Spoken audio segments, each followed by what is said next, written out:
जय हिंद साथियों। इस वीडियो में मैं आप लोगों को द्वीप के इम्पोर्टेंट के बारे में बताने वाला हूँ। तो द्वीप जो है इतना इम्पोर्टेंट क्यों है, मैं द्वीप को आपको क्यों पढ़ा रहा हूँ, तो चलो बात कर लेते हैं द्वीपों पे। देखो, जब मैंने आप लोगों को कल बताया था तो मैंने बहुत ज्यादा जानकारी नहीं दिया था आप लोगों को। आप लोगों को जानकारी दिया था अंडमान द्वीप के बारे में और निकोबार द्वीप समूह के बारे में। अंडमान निकोबार द्वीप समूह के अंदर ये 5 द्वीप बताया था और इसके अंदर 2 द्वीप, जबकि रियल में देखा जाए तो बहुत सारा द्वीप है।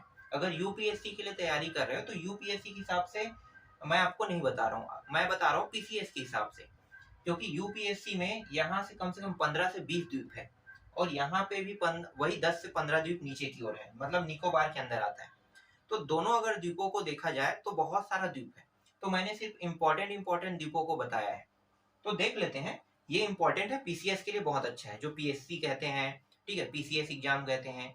कई जगह व्यापम होता है, एसएससी होता है, तो इन एग्जामों के लिए बहुत अच्छा टॉपिक है।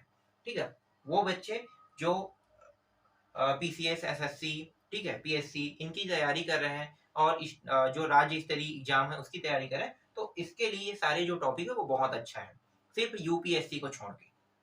क्योंकि यूपीएससी में थोड़ा सा मैं यहाँ पे और मुझे बढ़ाना पड़ेगा, तो मैंने यूपीएससी के लायक इसे नहीं बनाया है, सिर्फ छोटे एग्जामों के लायक मैंने बनाया है।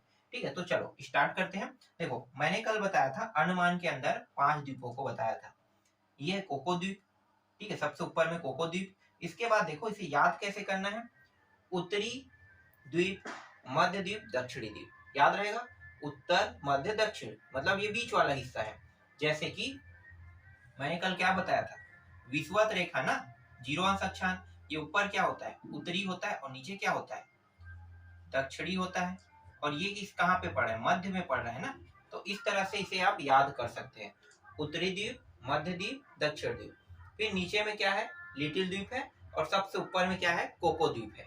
ठीक है, इस तरह से ये 5 द्वीप। अब अंडमान के अंदर देखो 2 द्वीप और है, ये बहुत इंपॉर्टेंट द्वीप है, यहाँ से प्रश्न बनते हैं, बने भी है, मैं आपको बताऊंगा।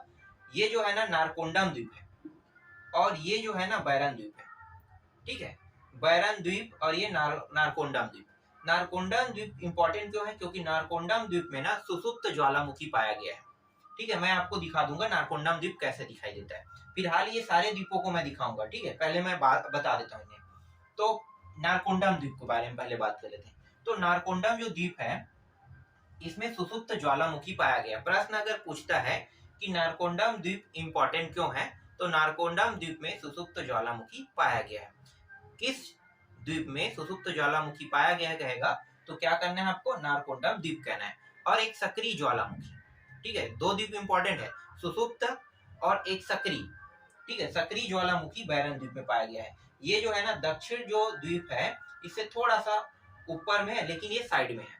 तो सुसुप्त ज्वालामुखी इसमें और सक्रिय ज्वालामुखी इसमें, ये इन दोनों टॉपिकों से प्रश्न बना है। ठीक है, मैं आपको दिखाता हूँ बैरन द्वीप कैसा दिखता है। तो देखो साइड में आपको दिखाई दे रहा होगा बैरन द्वीप कैसा दिखाई देता है। तो बैरन द्वीप जो है ना, आप लोग देख लो उसकी आकृति इस प्रकार से। ठीक है, तो द्वीपों की आकृति मैंने आपको दिखा दी। नारकोंडम द्वीप है, उसकी भी आकृति देख लो।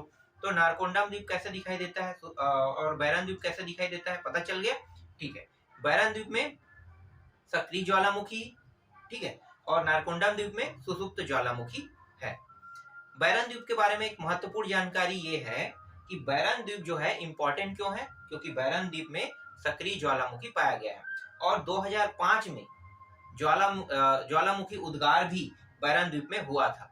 कौन से सन में, 2005 में। इसीलिए नारकोंडम द्वीप और बैरन द्वीप बहुत इंपॉर्टेंट है। अगर पूछा जाए आपसे प्रश्न कि बैरन द्वीप में उद्गार कब हुआ था, मतलब विस्फोट कब हुआ था ज्वालामुखी में, तो आपको क्या बताना है, उत्तर बताना है 2005। अगर वो और ज्यादा डीप से पूछे तो डेट पूछेगा ना, तो डेट है 28 मई 2005 को क्या हुआ था, उद्गार हुआ था।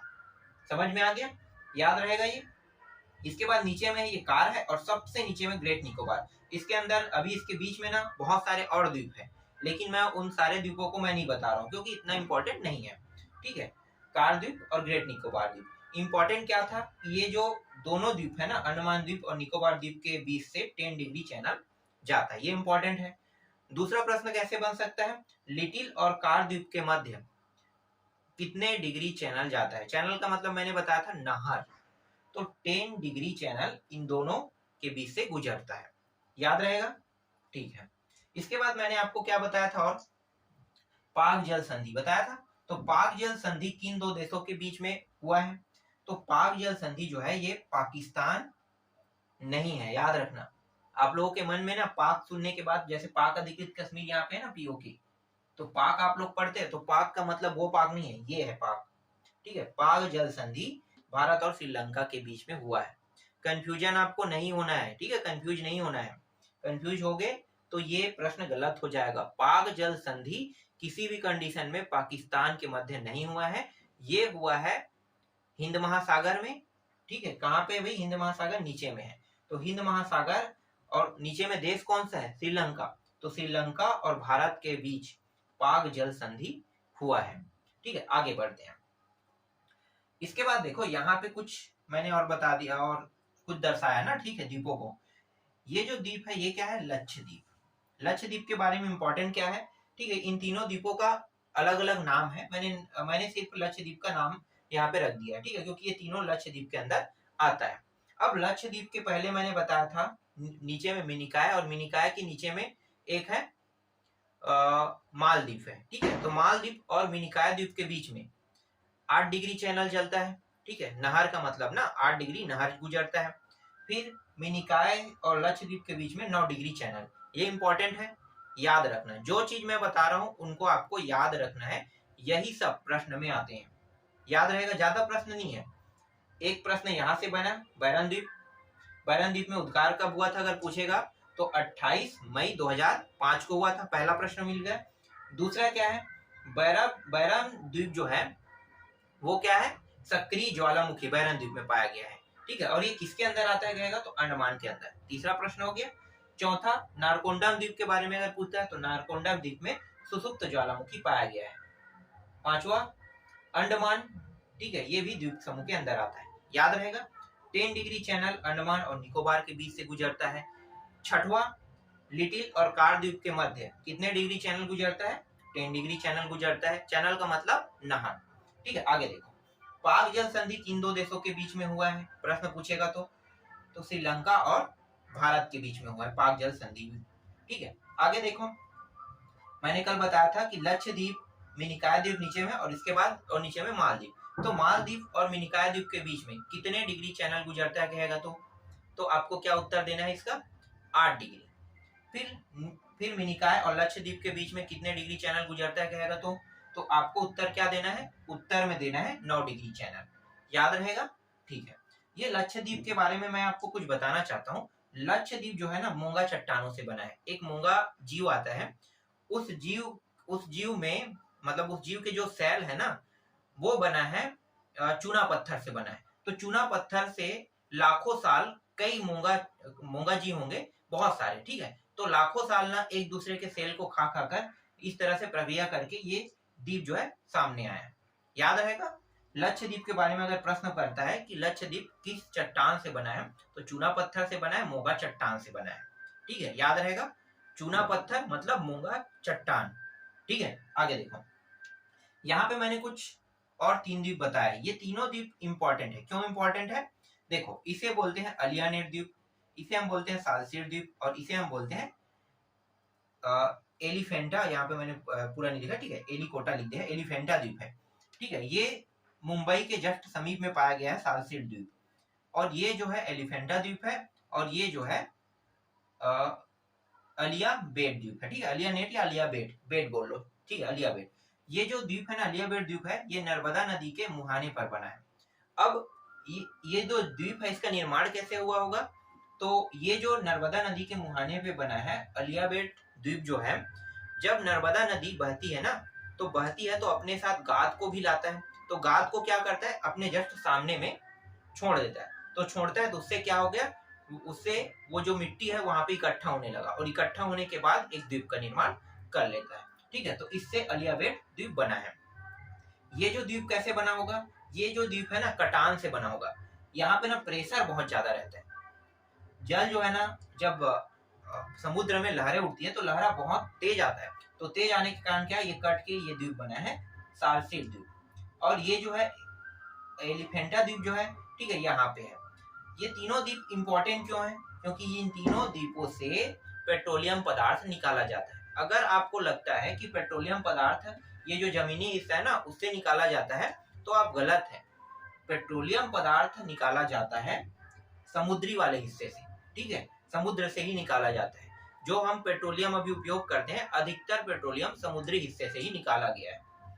और ऐसे जगह से पेट्रोलियम प्राप्त किया जा रहा है जो समुद्र तो नहीं है, जमीन है, पर बहुत समय पहले वो समुद्र में डूबा था। बाद में धीरे से क्या हो गया, एक द्वीप का निर्माण कर लिया, द्वीप बन गया, या फिर वो किसी देश के साथ जुड़ गया। तो ऐसे जगहों से ना भी पेट्रोलियम प्राप्त होता है। जैसे कि यहाँ पे क्या है, ये पूरा एरिया जो है ये हिमालय पर्वत के अंदर आता है ना, तो हिमालय पर्वत के अंदर आता है, तो हिमालय का तो आज भी विकास हो रहा है। दो प्लेट है, आपस में टकराए हैं, ठीक है, एक इंडियन प्लेट और एक है यूरेशियन प्लेट, ठीक है। तो दोनों प्लेटों के आपस में इस तरह से टकराने से क्या हो रहा है, इस तरह से आपस में टकराने से हिमालय जो है धीरे धीरे बढ़ते जा रहे हैं, ठीक है। इसके बारे में आपको बताऊंगा विस्तार से, उसका जब टॉपिक शुरू करूंगा तो इसी वजह से यहाँ पे पहले क्या था, नदी बहती थी ना, इसके बीचों बीच यहाँ पे ये जो हिस्सा है, ये वाला और ये वाला हिस्सा, यहाँ पे बीच में नदी बहती थी। तो मतलब यहाँ पे बहुत सारे अभी भी संसाधन मौजूद है, लेकिन पहाड़ होने के कारण क्या है, हम उसको नहीं देख पा रहे हैं, या फिर हम उसको निकाल नहीं पा रहे हैं। तो ये हिस्सा जो है ज्यादा ऊंचाई नहीं है, तो यहाँ से प्राप्त हो रहा है पेट्रोलियम पदार्थ, ठीक है। डिगबोई आप लोगों ने सुना है, ठीक है। तो अलियाबेट, सालसीट और एलिफेंटा द्वीप से क्या प्राप्त किया जाता है, प्राप्त किया जाता है पेट्रोलियम। इसीलिए मैं आपको बता रहा हूँ कि यहाँ पे प्रश्न जब बनेगा ना, तो प्रश्न कैसे बनेगा, प्रश्न बनेगा इन द्वीपों से क्या प्राप्त किया जाता है। नाम याद कर लो, एलिफेंटा द्वीप, सालसीट द्वीप और अलियाबेटा द्वीप, ठीक है, अलियाबेट द्वीप, ठीक है। तो क्या प्राप्त किया जाता है, पेट्रोलियम पदार्थ। बस इतना ही प्रश्न बनेगा कि पेट्रोलियम पदार्थ किन द्वीपों से प्राप्त किया जाता है, तो इन तीनों द्वीपों से प्राप्त किया जाता है। इसके अलावा कुछ महत्वपूर्ण द्वीप और है, जैसे कि यहाँ पे देखो हुगली नदी है, हुगली नदी के मुहाने पर जस्ट सामने में गंगा सागर द्वीप बना है, ठीक है। ये आपको पता चल गया ना कि गंगा सागर द्वीप कैसे बना होगा। हुगली नदी अपने साथ गाद बहाकर लाई होगी, और लाने के बाद पूरा गाद यहाँ पे अपने जस्ट सामने में छोड़ देता है ना, तो छोड़ा है, तो इससे क्या हो गया, यहाँ पे एक द्वीप का निर्माण हो गया, जिसे हम क्या कहते हैं, गंगा सागर द्वीप कहते हैं। फिर ये है न्यूमोर द्वीप, जस्ट इसके बगल में बना है न्यूमोर द्वीप।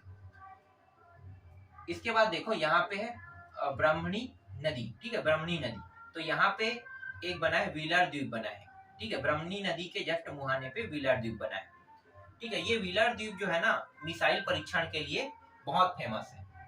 किसके लिए फेमस है, मिसाइल परीक्षण। तो अगर पूछा जाए आपसे कि मिसाइल परीक्षण किस द्वीप में किया जाता है, तो आपको क्या देना है उत्तर, व्हीलर द्वीप बताना है। ये जो है उड़ीसा राज्य में, ठीक है, उड़ीसा राज्य में, उड़ीसा राज्य में ये ब्राह्मणी नदी बहता है, तो ब्राह्मणी नदी के मुहाने पे व्हीलर द्वीप है, और व्हीलर द्वीप में ही मिसाइल परीक्षण किया जाता है। ये भी याद हो गया।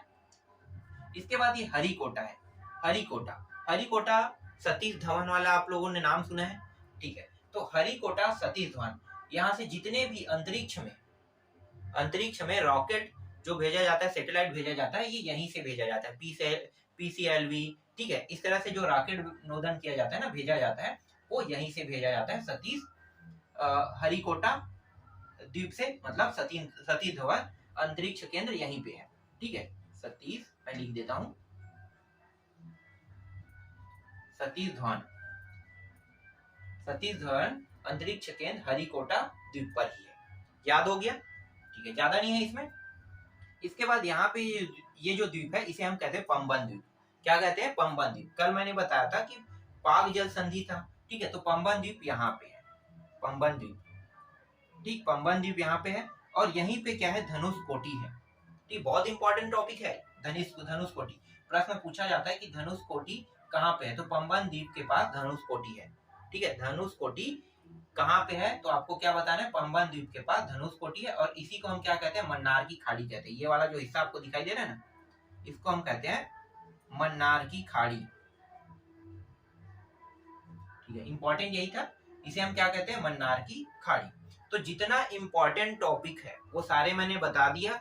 अगर आप वीडियो को ध्यान से देखोगे तो गारंटी है ये याद हो जाएगा।